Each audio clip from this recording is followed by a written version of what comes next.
Bienvenidos al módulo número 1 de la nivelación de programación de la carrera Tecnicatura Universitaria en Programación.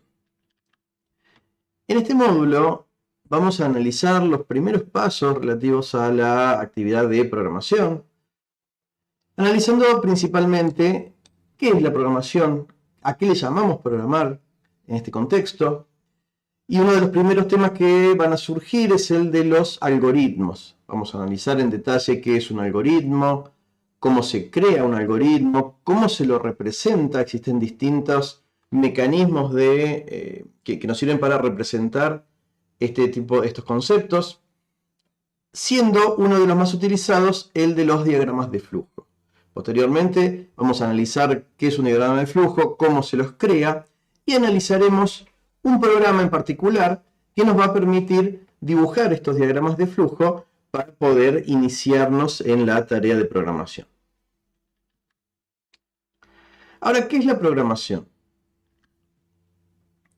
Consideremos primero estas cuestiones. Cuando hablamos de programar nos referimos a hacer programas para una computadora. ¿Y qué es una computadora en términos muy globales? ¿Sí? Una computadora es un dispositivo electrónico, indudablemente, programable y de uso general. ¿Qué significa todo esto? Dispositivos electrónicos hay muchísimos. Una radio es un dispositivo electrónico. Algunos de ellos son programables. ¿Qué significa que un dispositivo, que un aparato sea programable? Que le podemos indicar, de alguna manera, que lleve adelante un conjunto de acciones en un orden. Pero con esta definición hay muchísimos dispositivos electrónicos que son programables. Un lavarropas es programable. Que le podemos decir, bueno, que lave, que después enjuague, que después centrifugue y que nos mande un mail cuando terminó de centrifugar. Una cafetera puede ser programable. Un reproductor de DVD, el que le decimos que grabe un programa de televisión. Existen muchos dispositivos que caen con esta definición. Lo que diferencia a una computadora de todos estos dispositivos es que una computadora es un dispositivo de uso general. Un lavarropas solo sirve para lavar ropa, una cafetera solo sirve para hacer café. Pero una computadora tiene, y cada vez más, un abanico muy amplio de tareas que puede resolver.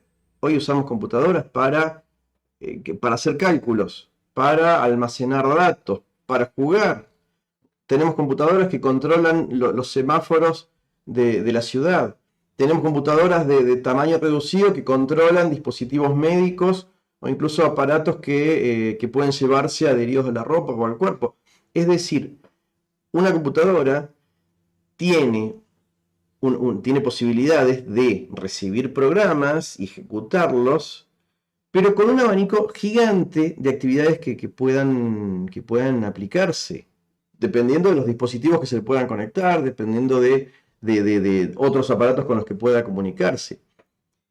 Entonces, programar es justamente fabricar estos programas, que puedan ser almacenados en una computadora y a la que le podamos decir, bueno, ahora ejecuta este programa.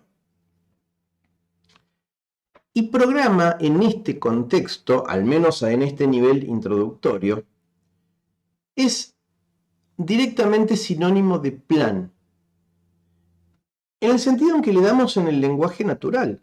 Cuando decimos, bueno, a ver, ¿cuál es el plan del fin de semana? Bueno, el sábado vamos a ir al parque a tomar unos mates, luego vamos a comer un asado, luego iremos a hacer deporte. Bueno, eso es un plan, sí. Y es un programa, es decir, es la enunciación de una serie de acciones que queremos realizar en orden, normalmente en orden, y que tienen algún objetivo. Cuando nosotros hablamos de programas en términos de lo que va a ser ejecutar en una computadora, particularmente un programa es justamente un plan en el que le decimos, bueno, vamos a necesitar obtener ciertos datos, preguntándoselos al usuario, por ejemplo, vamos a operar con esos datos para hacer un cálculo, por ejemplo, y luego esos datos los vamos a mostrar de alguna manera en la pantalla o lo grabaremos en la computadora de forma permanente o los transmitiremos por internet o lo que fuera.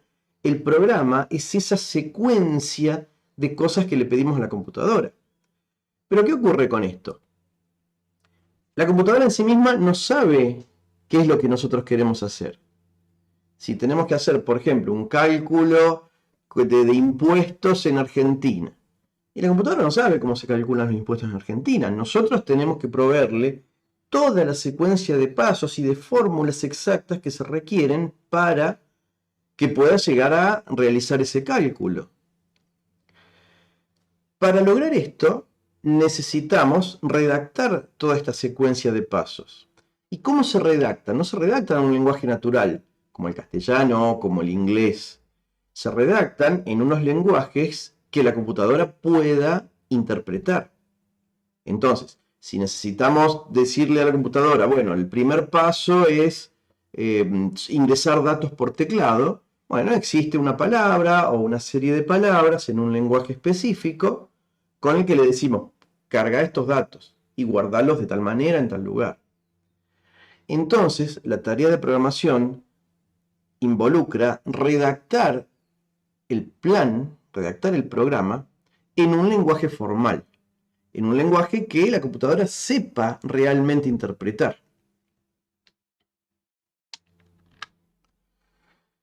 ¿Y cuál es el objetivo de programar? Bueno, genéricamente decimos que programar sirve para resolver un problema.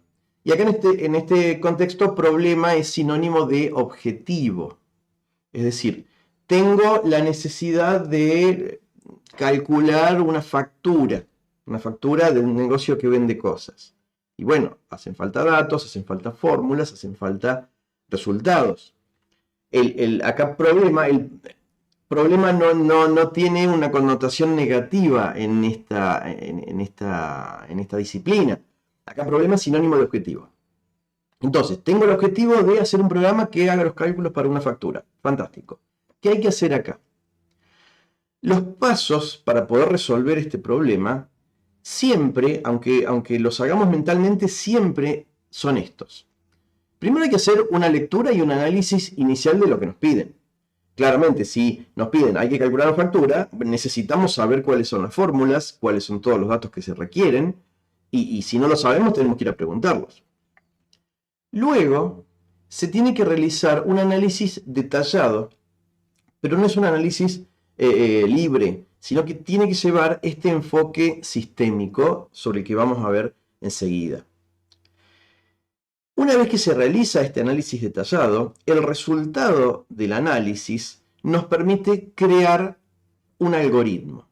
Un algoritmo es la secuencia completamente detallada de todos los pasos que hay que seguir adelante en el plan. Los algoritmos normalmente tienen varias formas de ser representados. La forma más habitual y la más práctica es la de su representación gráfica. Vamos a ver herramientas que nos van a permitir dibujar, hacer un diagrama que represente todo el algoritmo, toda la serie de pasos que tiene que resolver el programa. Cuando se resolvió esto, cuando se planteó el diagrama que muestre el algoritmo, ese diagrama no lo puede interpretar la computadora aún, sino que, bueno, primero hay que verificar que esté bien hecho. Para eso hay herramientas que nos van a permitir comprobar si está bien hecho. Antes de tomarnos el trabajo de pasarlo a la computadora, podemos verificar que el algoritmo esté bien, que los cálculos sean los correctos, que los datos que obtengo como resultados sean los que realmente se pedían. Eso siempre es una muy buena herramienta, validarlo o verificarlo mínimamente antes de comenzar a programarlo. Luego comienza la etapa de, bueno, ya sé qué es lo que tengo que hacer, tengo el diagrama que me muestra toda la secuencia de pasos, lo debo escribir en un lenguaje formal, en un lenguaje que la computadora entienda. Sin embargo, antes de pasarlo a un lenguaje que la computadora entienda, se lo puede escribir en un lenguaje llamado pseudocódigo. El pseudocódigo es un lenguaje que es un intermedio entre el lenguaje natural, nuestro idioma con el que hablamos regularmente, y el lenguaje de programación. La idea es que se puede plasmar todo el programa en un lenguaje inventado, podemos decirle, pero que se acerque a lo que va a ser el lenguaje de programación. ¿Por qué es esto importante? Existen muchos lenguajes de programación diferentes. De la misma manera que los seres humanos hablamos en un montón de lenguajes distintos, hablamos en castellano, en francés, en inglés, en chino, también las computadoras pueden o nos ofrecen la posibilidad de interpretar múltiples lenguajes de programación. Entonces, ¿qué ocurre? Desde el diagrama de flujo ya verificado, pasarnos a escribir el programa en un lenguaje específico puede requerir un salto muy grande. Entonces, se plantea ocasionalmente escribir el algoritmo en este pseudocódigo, que es un lenguaje más o menos formal, pero independiente del lenguaje de programación que vayamos a elegir en forma definitiva. Esta codificación en pseudocódigo es esencial cuando se está aprendiendo a programar. Cuando uno ya es más experimentado, no requiere hacer siempre el pseudocódigo, pero sí deben comunicarse distintos programadores que programan en distintos lenguajes de programación. Una herramienta muy válida es la del pseudocódigo, porque todos los programadores de cualquier lenguaje de programación van a poder interpretar el pseudocódigo, aunque no conozcan todos los lenguajes de programación existentes en el mundo. El análisis sistémico, el enfoque sistémico al que hacía referencia el segundo paso de la diapositiva anterior, plantea que para analizar un problema necesitamos siempre identificar estos tres grandes conjuntos llamados entrada, proceso y salida. Todo programa siempre va a tener un objetivo, el de efectivamente obtener un dato o una acción como salida. Ese objetivo nos marca qué es lo que quiere hacer el programa. ¿El programa qué tiene que hacer? Bueno, imprimir una factura. Bueno, esa es la salida que se espera del programa. ¿El programa es un juego? Bueno, la salida del juego, ¿cuál es? Bueno, el dibujo en la pantalla del escenario del juego y de las acciones que realicen, o el puntaje del juego. Esa es la salida. Ahora, para obtener esa salida, se requieren datos que ingresen al programa. Esos datos conforman la entrada y nos definen con qué cosas se va a alcanzar el objetivo. En el caso del programa que tiene que hacer una factura para un negocio que venda cosas, y bueno, ¿cuál es la entrada? Y la entrada son los datos del cliente, los datos de los artículos que quiere comprar, el precio de los artículos que quiere comprar, la cantidad de artículos que tiene. Todos esos son datos que el programa no conoce y que cada día que se venda una cosa van a ser diferentes, o cada vez que un cliente venga y quiera comprar, son datos distintos, por lo tanto el programa no los puede ni conocer, ni adivinar, ni calcular. Y por lo tanto tienen que provenir de algún otro lado. Normalmente, bueno, el usuario los ingresa con un teclado, con un mouse. Sin embargo, el conjunto de datos de entrada puede tener formas muy diversas.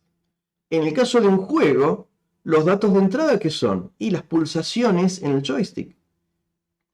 En el caso de una computadora que tenga que controlar, por ejemplo, la barrera de un peaje, y el dato de entrada, ¿cuál es? Y el dato de la patente del auto que está queriendo cruzar, que lo leerá con una cámara. Bueno, ese es el dato de entrada, y el programa actuará a partir de ahí.